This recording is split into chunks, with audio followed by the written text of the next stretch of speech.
Clara dos Anjos, de Lima Barreto, voz Iba Mendes. O carteiro Joaquim dos Anjos não era homem de serestas e serenatas, mas gostava de violão e de modinhas. Ele mesmo tocava flauta, instrumento que já foi muito estimado, não sendo tanto atualmente como outrora. Acreditava-se até músico, pois compunha valsas, tangos e acompanhamentos para modinhas. Aprendera a artinha musical na terra de seu nascimento, nos arredores de Diamantina, e a sabia de cor e salteado. Mas não saíra daí. Pouco ambicioso em música, ele o era também nas demais manifestações de sua vida. Empregado de um advogado famoso, sempre quisera obter um modesto emprego público que lhe desse direito à aposentadoria e ao montepio para a mulher e a filha. Conseguira aquele de carteiro, havia 15 para 20 anos, com o qual estava muito contente, apesar de ser trabalhoso e o ordenado ser exíguo.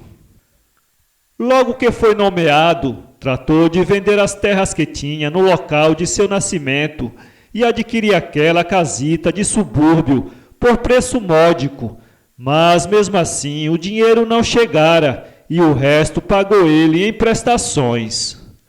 Agora, e mesmo há vários anos, estava de plena posse dela. Era simples a casa. Tinha 2 quartos, um que dava para a sala de visitas e outro para a de jantar. Correspondendo a 1/3 da largura total da casa, havia nos fundos um puxadito que era a cozinha. Fora do corpo da casa, um barracão para banheiro, tanque, etc. E o quintal era de superfície razoável, onde cresciam goiabeiras maltratadas e um grande tamarineiro copado. A rua desenvolvia-se no plano e, quando chovia, encharcava que nem um pântano. Entretanto, era povoada, e dela se descortinava um lindo panorama de montanhas que pareciam cercá-la de todos os lados, embora a grande distância. Tinha boas casas à rua. Havia até uma grande chácara de outros tempos, com aquela casa característica de rada de azulejos até a metade do pé direito, um tanto feia, é fato, sem garridice, mas casando-se perfeitamente com as anosas mangueiras, com as robustas jaqueiras e com todas aquelas grandes e velhas árvores que, talvez os que a plantaram não tivessem visto frutificar. Por aqueles tempos, nessa chácara, se haviam estabelecido os Bíblia. Os seus cânticos, aos sábados, quase de hora em hora, enchiam a redondeza. O povo não os via com hostilidade. Mesmo alguns humildes homens e pobres raparigas simpatizavam com eles, porque justificavam. Não eram como os padres que, para tudo, querem dinheiro. Chefiava os protestantes um americano, Mr. Sharp, homem tenaz e cheio de uma eloquência bíblica que devia ser magnífica em inglês, mas que no seu duvidoso português se fazia simplesmente pitoresca. Era Sharp daquela raça curiosa de Yankees que, de quando em quando, à luz da interpretação de um ou mais versículos da Bíblia, fundam seitas cristãs, propagam-nas, encontram adeptos logo, os quais não sabem bem por que foram para a nova e qual a diferença que há entre esta e a de que vieram. Fazia prosélitos, e quando se tratava de iniciar uma turma, os noviços dormiam em barracas de campanha, erguidas no eirado da chácara ou entre as velhas árvores maltratadas e desprezadas. As cerimônias preparatórias duravam uma semana, cheia de cânticos divinos. E a velha propriedade, com suas barracas e salmodias, adquiria um aspecto esquisito de convento ao ar livre, de mistura com um certo ar de acampamento militar. Da redondeza, poucos eram os adeptos ortodoxos. Entretanto, muitos lá iam por mera curiosidade ou para deliciar-se com a oratória de Mr. Sharp. Iam sem nenhuma repugnância, pois é próprio do nosso pequeno povo fazer uma extravagante amálgama de religiões e crenças de toda a sorte e socorrer-se desta ou daquela, conforme os transes de sua existência. Se se trata de afastar atraso de vida, apela para a feitiçaria. Se se trata de curar uma moléstia tenaz e resistente, procura o espírita. Mas não fale a nossa gente humilde em deixar de batizar o filho pelo sacerdote católico, porque não há quem não se zangue. Meu filho ficar pagão? Deus me defenda. Joaquim não fazia exceção desta regra e sua mulher, a Engrácia, ainda menos. Eram casados há quase 20 anos, mas só tinha uma filha, a Clara. O carteiro era pardo claro, mas com cabelo ruim, como se diz. A mulher, porém, apesar de mais escura, tinha o cabelo liso. Na tez, a filha puxava o pai, e no cabelo a mãe. Na estatura, ficara entre os dois. Joaquim era alto, bem alto, acima da média, ombros quadrados. A mãe, não sendo muito baixa, não alcançava a média, possuindo uma fisionomia miúda, mas regular, o que não acontecia com o marido, que tinha um nariz grosso, quase chato.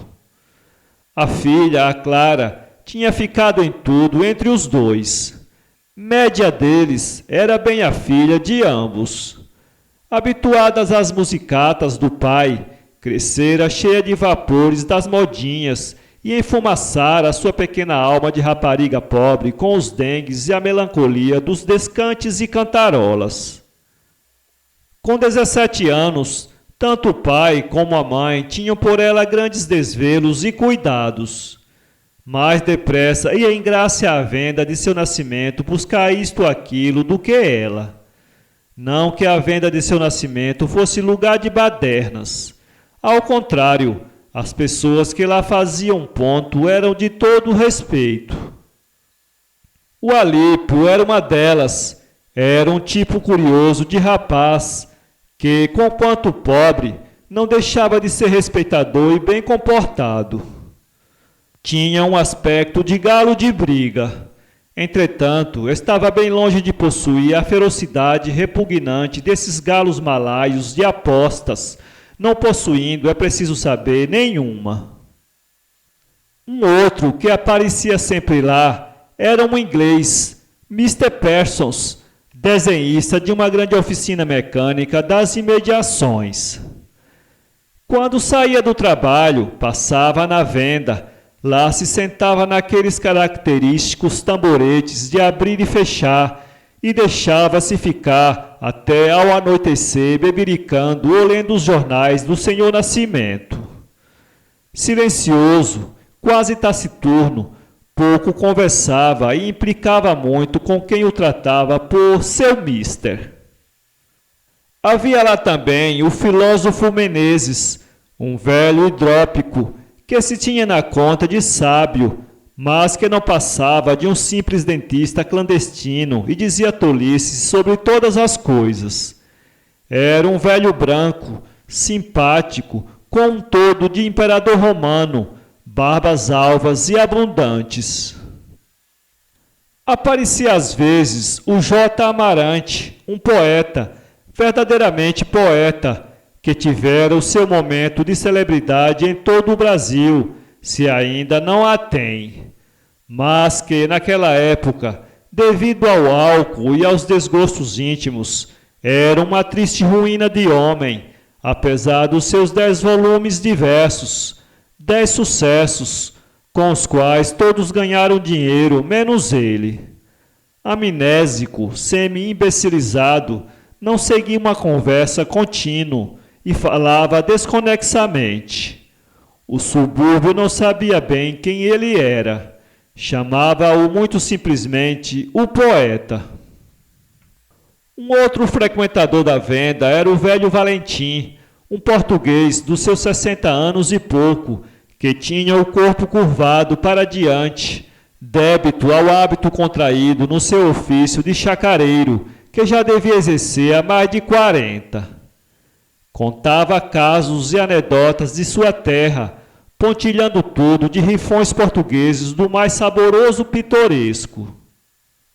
Apesar de ser assim decente, Clara não ia à venda, mas o pai, em alguns domingos, permitia que fosse com as amigas ao cinema do Meia ou ao Engenho de Dentro, enquanto ele e alguns amigos ficavam em casa tocando violão, cantando modinhas e bebericando Paraty.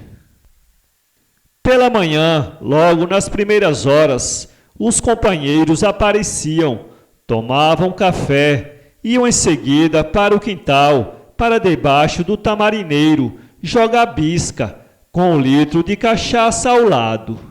E aí, sem dar uma vista de olhos sobre as montanhas circundantes, nuas e empedroçadas, deixavam-se ficar até a hora do ajantarado, que a mulher e a filha preparavam. Só depois deste é que as cantorias começavam. Certo dia, um dos companheiros dominicais do Joaquim pediu-lhe licença para trazer, no dia do aniversário dele, que estava próximo, um rapaz de sua amizade, o Júlio Costa, que era um exímio cantor de modinhas. Acedeu. Veio o dia da festa e o famoso trovador apareceu. Branco, sardento, insignificante, de rosto e de corpo, não tinha as tais melenas denunciadoras, nem outro qualquer traço de capadócio. Vestia-se seriamente, com um apuro muito suburbano, sob a tesoura de alfaiate de 4ª ordem. A única pelintragem adequada ao seu misté que apresentava consistia em trazer o cabelo repartido no alto da cabeça, dividido muito exatamente pelo meio. Acompanhava-o o violão. A sua entrada foi um sucesso. Todas as moças das mais diferentes cores que aí a pobreza harmonizava e esbatia, logo o admiraram. Nem César Borgia, entrando mascarado num baile à fantasia dado por seu pai no Vaticano, causaria tanta emoção. Afirmavam umas para as outras. É ele, sim. Os rapazes, porém, não ficaram muito contentes com isto, e entre eles puseram-se a contar histórias escabrosas da vida galante do cantor de modinhas. Apresentado aos donos da casa e à filha, ninguém notou o olhar guloso que deitou para os seios empinados de Clara. O baile começou com a música de um terno de flauta, cavaquinho e violão. A polca era a dança preferida e quase todos dançavam-na com requebros próprios de samba. No intervalo, Joaquim convidou. Por que não canta, seu Júlio? Estou sem voz, respondeu ele. Até ali, ele tinha tomado parte no terno e, repinicando as cordas, não deixava de devorar com os olhos os bamboleios de quadris de Clarinha quando dançava. Vendo que seu pai convidava o rapaz, animou-se a fazê-lo também. Por que não canta, seu Júlio? Dizem que o senhor canta tão bem. Esse tão bem foi alongado maciamente. O cantor acudiu logo. Qual, minha senhora? São bondades dos camaradas. Consertou a pastinha com as 2 mãos enquanto Clara dizia. Cante, vá. Já que a senhora manda, disse ele, vou cantar. Com todo o dengue, agarrou o violão, fez estalar as cordas e anunciou. Amor e sonho. E começou com voz muito alta, quase berrando, a modinha, para depois arrastá-la num tom mais baixo, cheio de mágoa e langor, sibilando os S's, carregando os R's das metáforas horrendas de que estava cheia a cantoria. A coisa era, porém, sincera. E mesmo as comparações estrambólicas levantavam nos singelos cérebros dos ouvintes largas perspectivas de sonhos, erguiam desejos, despertavam anseios e visões douradas. Acabou. Os aplausos foram entusiásticos e só Clarinha não aplaudiu, porque, tendo sonhado durante toda a modinha, ficara ainda embevecida quando ela acabou. Dias depois, vindo à janela por acaso, era de tarde, sem grande surpresa, como se já o esperasse, Clara recebeu o cumprimento do cantor magoado. Não pôs malícia na coisa, tanto assim que disse candidamente à mãe: Mamãe, sabe quem passou aí? Quem? Seu Júlio. Que Júlio? Aquele que cantou nos anos de papai. A vida da casa, após a festança de aniversário do Joaquim, continuou a ser a mesma. Nos domingos, aquelas partidas de bisca com o Eleutério, servente da biblioteca, e com o Augusto, guarda municipal, acompanhados de copitos de cachaça e um violão à tarde. Não tardou que se viesse agregar um novo comensal. Era o Júlio Costa, o famoso modinheiro suburbano, amigo íntimo do Augusto e seu professor de trovas. Júlio quase nunca jantava, pois tinha quase sempre convites em todos os 4 pontos cardeais daquelas paragens. Tomava parte nas partidas de bisca, de parceirada e pouco bebia. Apesar de não demorar-se pela tarde adentro, pôde ir cercando a rapariga, a Clara, cujos seios empinados, volumosos e redondos, fascinavam-no extraordinariamente e excitavam a sua gula carnal insaciável. Em começo, foram só olhares que a moça, com seus úmidos olhos negros, grandes, quase cobrindo toda a esclerótica, correspondia a furto e com medo. Depois foram pequenas frases, galanteios, trocados às escondidas, para afinal vir a fatídica carta. Ela recebeu-a, meteu-a no seio e, ao deitar-se, leu-a sob a luz da vela, medrosa e palpitante. A carta era a coisa mais fantástica no que diz respeito à ortografia e à sintaxe que se pode imaginar. Tinha, porém, uma virtude. Não era copiada do secretário dos amantes, era original. Contudo, a missiva fez estremecer toda a natureza virgem de Clara, que, com a sua leitura, sentiu haver nela surgido alguma coisa de novo, de estranho, até aí nunca sentida. Dormiu mal, não sabia bem o que fazer, se responder, se devolver. Viu o olhar severo do pai, as recriminações da mãe.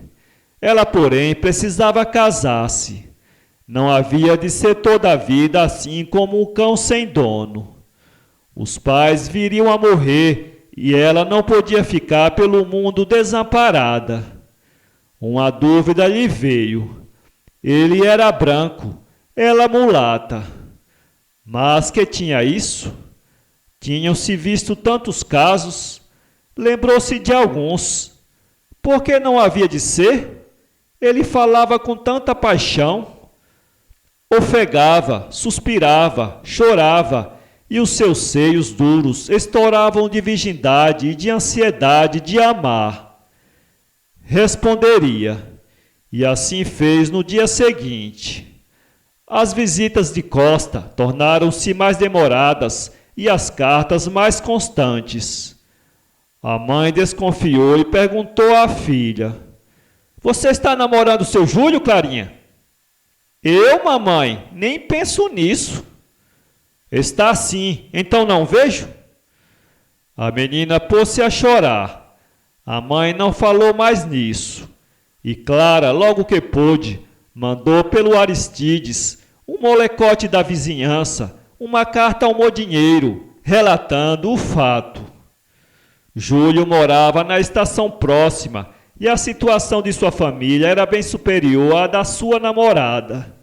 O seu pai tinha um emprego regular na prefeitura e era em tudo diferente do filho.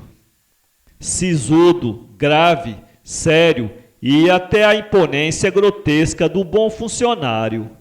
E não seria capaz de admitir que a namorada do filho dançasse na sua sala. Sua mulher não tinha o ar solene do marido, era porém relaxada de modos e hábitos.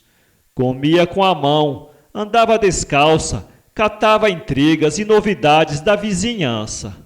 Mas tinha, apesar disso, uma pretensão íntima de ser grande coisa, de uma grande família. Além do Júlio, tinha 3 filhas, uma das quais já era adjunta municipal. E das outras 2, uma estava na escola normal e a mais moça cursava o Instituto de Música. Tiravam muito o pai, no gênio sobranceiro, no orgulho fofo da família, e tinham ambição de casamentos doutorais. Mercedes, Adelaide e Maria Eugênia, eram esses os seus nomes, não suportariam de nenhuma forma Clara como cunhada, embora desprezassem soberanamente o irmão pelos seus maus costumes, pelo seu violão, pelos seus plebeus galos de briga e pela sua ignorância crassa. Pequenas burguesas sem nenhuma fortuna, mas devido à situação do pai, o terem frequentado escolas de certa importância, elas não admitiriam para Clara senão um destino, o de criada de servir. Entretanto, Clara era doce e meiga. Inocente e boa, podia-se dizer que era muito superior ao irmão delas pelo sentimento, ficando talvez acima dele pela instrução, conquanto fosse rudimentar, como não podia deixar de ser, dada a sua condição de rapariga pobríssima. Júlio era quase analfabeto e não tinha poder de atenção suficiente para ler o entrecho de uma fita de cinematógrafo. Muito estúpido, a sua vida mental se cifrava na composição de modinhas delambidas, recheada das mais estranhas imagens que a sua imaginação erótica, sufocada pelas conveniências, criava, tendo sempre perante seus olhos o ato sexual. Mais de uma vez ele se vira a braços com a polícia por causa de defloramentos e seduções de menores. O pai, desde a segunda, recusava intervir, mas a mãe, Dona Inês, a custo de rogos, de choro, de apelo, para a pureza de sangue da família, conseguira que o marido, o capitão Bandeira, procurasse influenciar a fim de evitar que o filho casasse com uma negrinha de 16 anos, a quem o Júlio tinha feito mal. Apesar de não ser totalmente má, os seus preconceitos, junto à estreiteza da sua inteligência, não permitiriam ao seu coração que agasalhasse ou protegesse o seu infeliz neto. Sem nenhum remorso, deixou-o por aí, à toa, pelo mundo. O pai, desgostoso com o filho, largara-o de mão, e quase não se viam. Júlio vivia no porão da casa, ou nos fundos da chácara, onde tinha gaiolas de galos de briga, o bicho mais hediondo, mais repugnantemente feroz que é dado a olhos humanos ver. Era a sua indústria e o seu comércio esse negócio de galos, e as suas brigas em rinhadeiros. Brigava-os, vendia-os, chocava as galinhas, apostava nas rinhas.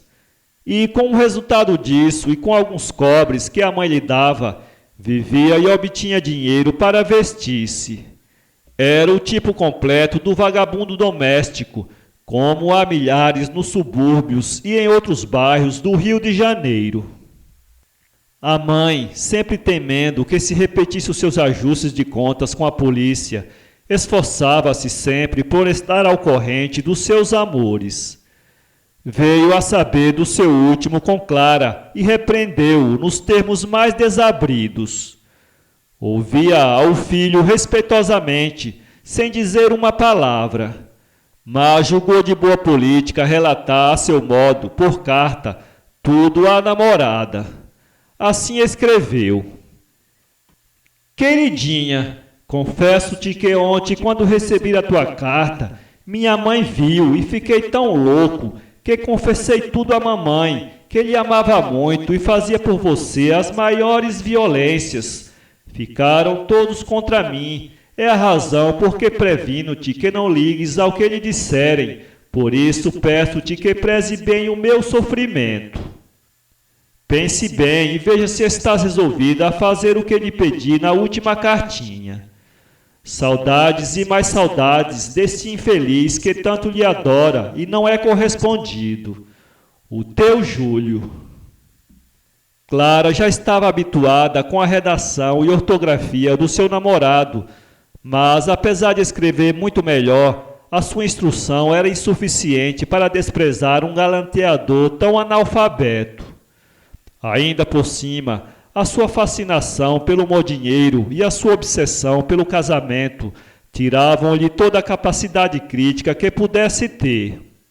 A carta produziu o efeito esperado por Júlio. Choro, palpitações, anseios vagos, esperanças nevoentas, vislumbres de céus desconhecidos e encantados. Tudo isso aquela carta lhe trouxe, além do halo de dedicação e amor por ela, com que Clara fez resplandecer na imaginação as pastinhas do violeiro. Daí a dias fez o prometido, isto é, deixou a janela do quarto aberta para que ele entrasse no aposento. Repetiu a façanha quase todas as noites seguintes, sem que ele se demorasse muito no quarto. Nos domingos aparecia, cantava e semelhava que entre ambos não havia nada. Um belo dia, Clara sentiu alguma coisa de estranha no ventre. Comunicou ao namorado. Qual? Não era nada, disse ele. Era sim, era o filho. Ela chorou. Ele acalmou-a, prometendo o casamento. O ventre crescia, crescia.